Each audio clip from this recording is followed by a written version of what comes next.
Hello दोस्तों, स्वागत है आपका आरसी क्लासेस में। मैं चंदन शर्मा आपको बिहार बोर्ड 12th का हिंदी पढ़ा रहा हूं, जिसमें आज हम लोग बातचीत का जो लेखक का जो सेकंड पार्ट रह गया था, आज उसका हम लोग अध्ययन करेंगे। तो आइए, हम लोग पढ़े थे जो पहला पार्ट था, उसमें हम लोग पढ़े थे कि जो इसके लेखक थे बालकृष्ण भट्ट, उनका जन्म कहाँ हुआ था, उनका पिता का नाम क्या था, माता का नाम क्या था, उनकी प्रारंभिक शिक्षा कहाँ से हुई थी और उन्होंने अपने जीवन में कौन कौन से वृत्ति यानी कि घटना उनके जीवन में घटित हुआ था। आज हम लोग पढ़ेंगे इनका जो रचनात्मक सक्रियता थी। रचनात्मक सक्रियता का मतलब इन्होंने जो रचना किया उसमें इन्होंने किन किन चीजों का महत्वपूर्ण भूमिका निभाई।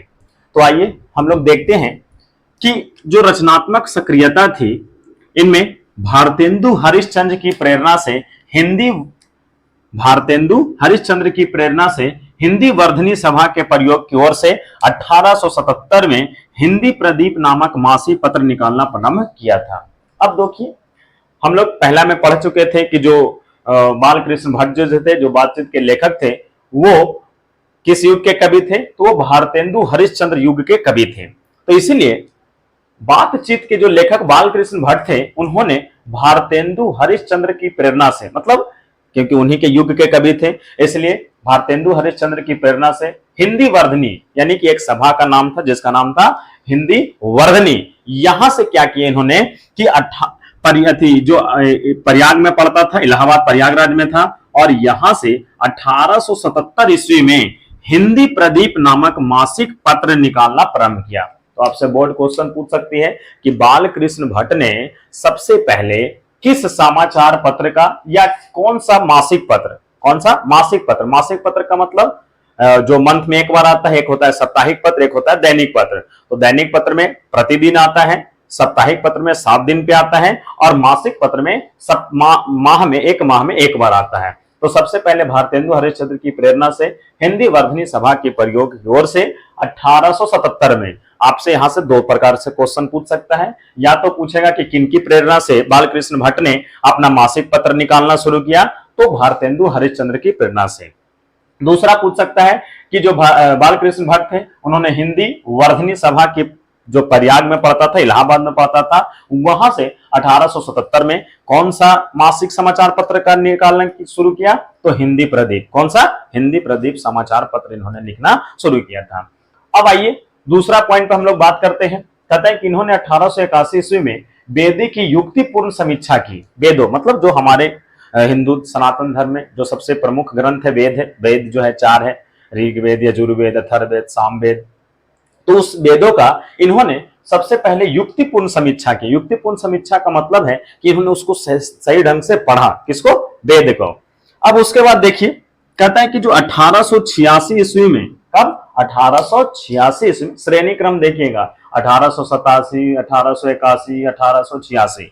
तो 1886 में लाल श्रीनिवासन दास के संयोगिता स्वयंवर की कठोर आलोचना की। अर्थात इन्होंने एक स्वयंवर की थी, संयोगिता स्वयंवर एक थे, और उनका जो लाल श्रीनिवासन दास का जो संयोगिता स्वयंवर था, उनकी कठोर आलोचना की थी। आलोचना का मतलब उनमें उन्होंने जो लिखा था उनमें से कुछ बुराइयों को उन्होंने क्या किया?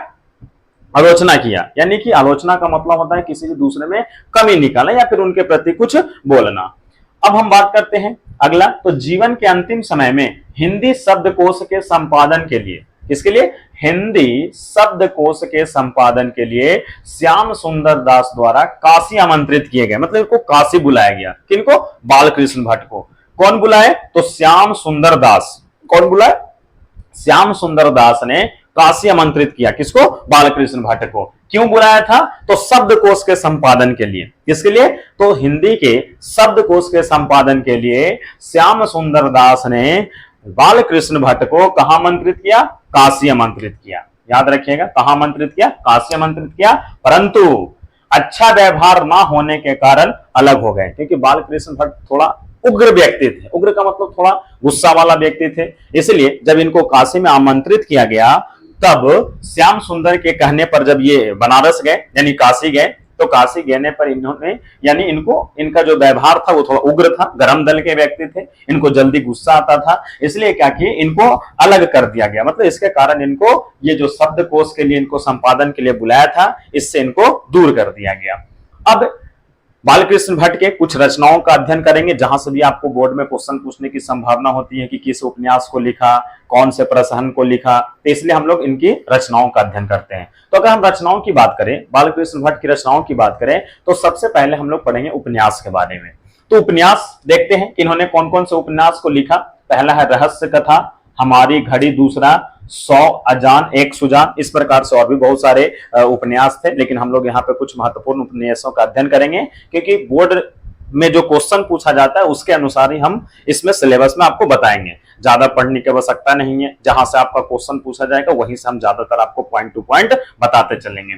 तो यहाँ पे अगर इनके उपन्यास की बात करें, वैसे तो बहुत सारे आपके पुस्तक में उपन्यास हैं, लेकिन उसमें से हम कुछ ऐसे उपन्यास को छांटे हैं जो ज्यादातर आपको क्वेश्चन में पूछने की संभावना उत्पन्न होती है। तो अगर हम पहले की बात करें तो यह है आपका रहस्य कथा, यह है आपका हमारी घड़ी, और तीसरा है आपका 100 अजान एक सुजान। इसके बाद अगर देखें नाटक में, तो इन्होंने उपन्यास के अलावा नाटक की भी रचना की, उसके बाद प्रसरण भी इन्होंने लिखा। तो अगर नाटक की बात करें तो बालकृष्ण भट्ट के द्वारा लिखे गए जो प्रमुख नाटक है उनमें पहला है पद्मावती, इस पर एक फिल्म भी बन गया है पद्मावत। तो यहां पे अगर देखें तो यहाँ पे पद्मावती इन्होंने लिखा, दूसरा है मेघा नाद वध इन्होंने लिखा, फिर है चंद्रसेन, फिर है शिक्षादान। यानी इन्होंने कुछ ऐसे नाटक की रचना किया जो हमारे हिंदी साहित्य में बहुत बड़े नाटक या प्रसिद्ध नाटक के रूप में जाना जाता है। अगर हम बात पद्मावती की करें तो इस पर तो हम लोग के अभी वर्तमान में फिल्म भी देखने को मिलता है पद्मावत, तो इसी पर इन्होंने एक नाटक लिखा था। और बालकृष्ण भट्ट जो नाटक लिखे पद्मावती, उसी पर बॉलीवुड के द्वारा एक पद्मावत फिल्म का आयोजन किया गया था। अब हम बात करें प्रहसन की, तो अगर प्रहसन की बात करें तो इनके द्वारा लिखा गया सबसे प्रसिद्ध प्रहसन 3 है। पहला है जैसा काम वैसा परिणाम, अर्थात ये बोलचाल की भाषा में हम लोग अपने भाषा में बोलते हैं जैसा करनी वैसा भरनी। तो इसलिए इनका जो पहला प्रहसन था ये था जैसा काम वैसा परिणाम। ऐसे भी देखिए, आप जैसा काम कीजिएगा वैसा ही परिणाम होगा। अगर आप गलत करते हैं तो आपका गलत परिणाम होगा, अगर आप अच्छा करते हैं तो आपका अच्छा परिणाम होगा। तो इसीलिए बालकृष्ण भट्ट ने अपने प्रहसन में एक ऐसा प्रहसन लिखा जिसका नाम था जैसा काम वैसा परिणाम। दूसरे की अगर बात करें तो नई रोशनी का विष है, किसका है? नई रोशनी का विष है। अगर तीसरा बात करें तो यह है आचार विडंबना। क्या है? आचार विडंबना। अब देखिए बालकृष्ण भट्ट के कुछ महत्वपूर्ण पॉइंट है, महत्वपूर्ण बिंदु हैं जिसका हम लोग मुख्य रूप से अध्ययन करेंगे, जहां से बोर्ड 1-2 बार यहां से क्वेश्चन पूछी है। अगर हम बात करें सबसे पहले प्रमुख बिंदु की, सबसे पहले नोट बिंदु की, तो यह है कि बालकृष्ण भट्ट ने 1000 निबंध लिखा। सोचिए बालकृष्ण भट्ट ने कितना निबंध लिखा? टोटल 1000 निबंध लिखा, और 1000 निबंध में से मात्र 100 ऐसे निबंध थे। कितना? 100 जो महत्वपूर्ण थे, और बाकी के जितने भी 900 जो उनके द्वारा लिखे गए निबंध थे वो भी थे, लेकिन सबसे प्रमुख कितने थे? 100 थे। अब दूसरे अगर इनके प्रमुख बिंदु की बात करें तो दूसरा में है कि जो बालकृष्ण भट्ट हैं इनका जो सबसे प्रमुख निबंध संग्रह का मतलब कि सबको एक जगह संग्रह किया गया है, तो यहां पे है भट्ट निबंध माला। तो आपसे क्वेश्चन पूछ सकता है कि बताइए बालकृष्ण भट्ट का सबसे प्रसिद्ध जो प्रमुख निबंध संग्रह है वो कौन सा है? तो याद रखिएगा इनके नाम पर ही इस संग्रह को रखा गया है नाम, तो उसका नाम है भट्ट निबंध माला, जिसमें बालकृष्ण भट्ट के द्वारा लिखे गए सभी निबंध को एक जगह पर संग्रह करके रखा गया है और उसका नाम दिया गया है भट्ट निबंध माला। तो ये था बालकृष्ण भट्ट के बारे में, जो बातचीत के लेखक थे, उनका पूरा जीवनी है। और याद रखिएगा कि अगर बिहार बोर्ड से आपका जो ऑब्जेक्टिव क्वेश्चन रहता है उसमें जितने भी लेखक होते हैं उनका जन्म स्थान, उनके पिता का नाम, उनका रचना, यही सब क्वेश्चन ज्यादातर आपको पूछा जाता है। तो अगर हम सबसे पहले इनके जो मेरा पहला पार्ट नहीं देखे, आप पहला पार्ट देखिए, और ये बातचीत का दूसरा पार्ट है जिसमें हम लोग केवल अभी तक जो बातचीत के लेखक है बालकृष्ण भट्ट उनके बारे में अध्ययन किए हैं। और अब इसके बाद हम लोग जब अगले वीडियो में मिलेंगे तब वहां पे हम लोग बातचीत के कहानी की चर्चा करेंगे, यानी आखिर बातचीत में निबंध के रूप में बालकृष्ण भट्ट ने क्या लिखा, बातचीत क्या है, तो इसके बारे में हम लोग अध्ययन अगले चैप्टर में या फिर अगले वीडियो में हम लोग करेंगे। तो इतना है। अगर आप लोग स्क्रीनशॉट लेना चाहते हैं तो ले लीजिए, थोड़ा देर के लिए हम साइड हो जाते हैं, आप स्क्रीनशॉट ले सकते हैं। हो गया? अब देखिए, अब हम लोग अगले वीडियो में मिलेंगे, इसके जो बातचीत है इसके कहानी के बारे में लिखेंगे। आज के लिए इतना ही।